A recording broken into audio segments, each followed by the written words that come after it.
फिलहाल अब चलते हैं अपने सहयोगी अभिषेक गुप्ता के पास और जानते हैं कि बैंकों के लॉकर का रेंट जो है वो कितना है। इसके अलावा भी अभिषेक आपके लिए और भी कई काम की जानकारियां लेकर आ रहे हैं कि जैसे अगर किसी व्यक्ति का जो है नॉमिनी नियुक्त नहीं हुआ है तो उसके लिए कौन कौन से दस्तावेज लगते हैं, अगर नॉमिनी नियुक्त हो गया है और उसके बाद जो है वो लॉकर अगर एक दूसरा व्यक्ति जो अपने हाथ में लेना चाहता है तो कौन कौन से पेपर्स जो हैं वो जमा कराने वाले होते हैं। तो अभिषेक के पास चलते हैं इस तमाम जानकारी के लिए। Thank you Pallavi. Bank locker जिसमें आप अपना कीमती सामान रखते हैं उसका रेंट कितना चल रहा है, और इनकेस अगर लॉकर के ओनर की मृत्यु हो जाती है तो उस केस में जो आपके क्लेम के जो तरीके हैं, जो क्लेम का जो प्रोसेस है उसके क्या नियम होते हैं, क्या कानून होते हैं, वो सब चीज़ें आज एक एक करके हम आपको समझाने की कोशिश करते हैं। तो सबसे पहले स्क्रीन पर लेकर आते हैं कि बैंक लॉकर के जो रेंट हैं वो जो मेट्रो शहर है, जो बड़े शहर हैं, वहाँ पर क्या रेंट चल रहा है इसका। तो यहाँ पर आप देख सकते हैं कि एसबीआई की अगर बात करें तो 2,000 रुपये से 12,000 रुपये के बीच में इसका रेंट चलता है, जो कि ईयरली बेसिस पर है।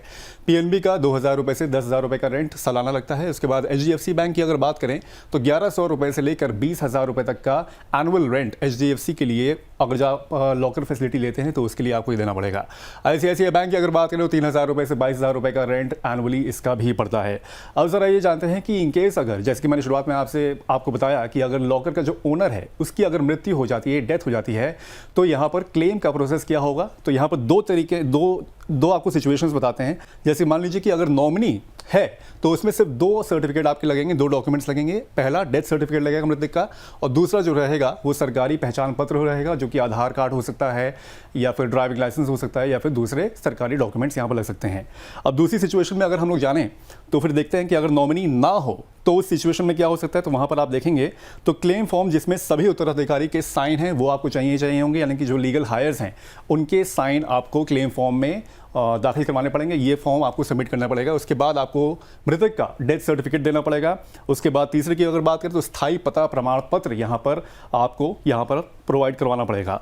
और एक और डॉक्यूमेंट है जहाँ पर हम लोग बोलते हैं कि क्लेम ना करने वाले उत्तराधिकारी से एनओसी लेना बहुत ज़रूरी है, यानी कि जो क्लेम कर रहा है वो बाकी उत्तराधिकारियों से उनका एनओसी, नो ऑब्जेक्शन सर्टिफिकेट यहाँ पर लेना ही पड़ेगा। और आखिर में है कानूनी उत्तराधिकारी होने का प्रमाण पत्र भी देना पड़ेगा, यानी कि जो क्लेम करने की कोशिश कर रहा है, जो क्लेम करने के लिए यहाँ पर प्रोसेस करने की कोशिश कर रहा है, उसको भी कानूनी उत्तराधिकारी होने का प्रमाण पत्र अपना देना पड़ेगा।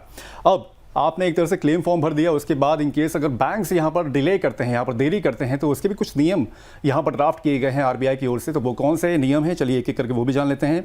तो यहाँ पर आप देख सकते हैं कि आरबीआई ने कुछ, जैसे मैंने बताया कि बैंक जो है उनके लिए कुछ क्या नाम है, ड्राफ्ट किया गया है। और यहाँ पर इन केस अगर वो डिले करते हैं तो उनको थोड़ा सा यहाँ पर भारी पड़ सकता है।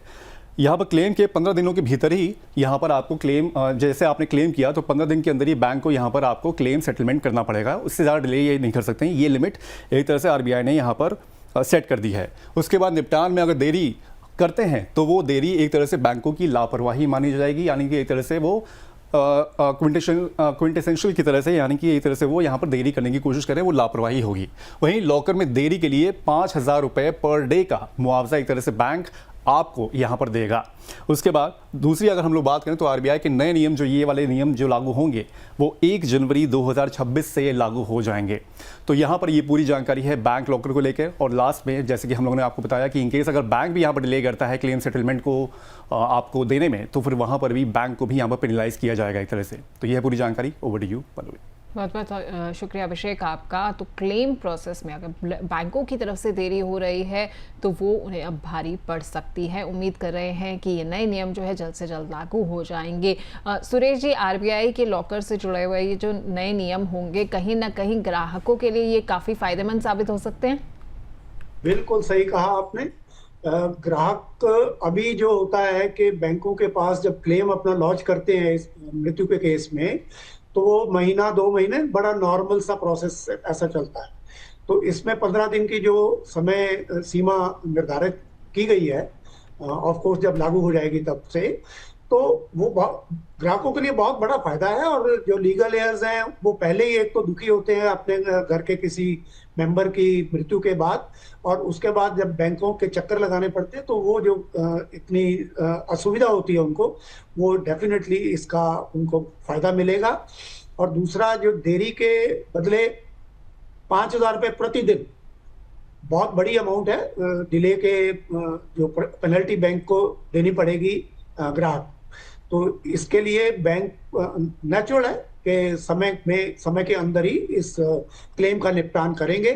लेकिन एक चीज ध्यान इसमें रखनी चाहिए कि वो 15 दिन कब से शुरू होंगे। अगर आपने सिर्फ एक क्लेम फॉर्म दे दिया, बाकी डॉक्यूमेंट्स बैंक ने जो मांगे हैं वो नहीं दिए, तो जब तक आप डॉक्यूमेंट्स नहीं देंगे तब तक वो 15 दिन शुरू नहीं होंगे। डॉक्यूमेंट्स पूरे करने के बाद वो 15 दिन शुरू। ठीक है, तो आपको दस्तावेज जो है पहले पूरे जमा करने होंगे, उसके बाद जो है वो समय सीमा 15 दिन की जो है वो शुरू होगी।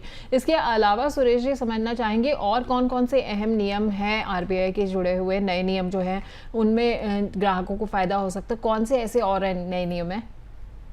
देखिए, इसमें नॉमिनेशन का है। नॉमिनेशन जो है वैसे तो डिपॉजिट्स के लिए अभी जो नया नियम आ गया है वो तो लागू हो गया है कि आप डिपॉजिट के केस में, जो saving account, fix deposit account case में, आप एक या एक से ज्यादा भी नॉमिनेशन दे सकते हैं।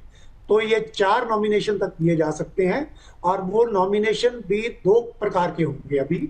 उसमें एक तो होगा कि मान लीजिए 3 या 4 नॉमिनी आपने दिए हैं, तो वो तीनों चारों नॉमिनीज का जो शेयर है वो जो डिपॉजिट होल्डर है वो डिसाइड करेगा पहले कि किस किस को कितना कितना शेयर दिया जाए। या दूसरा उसको कहते हैं सक्सेसिव नॉमिनेशन।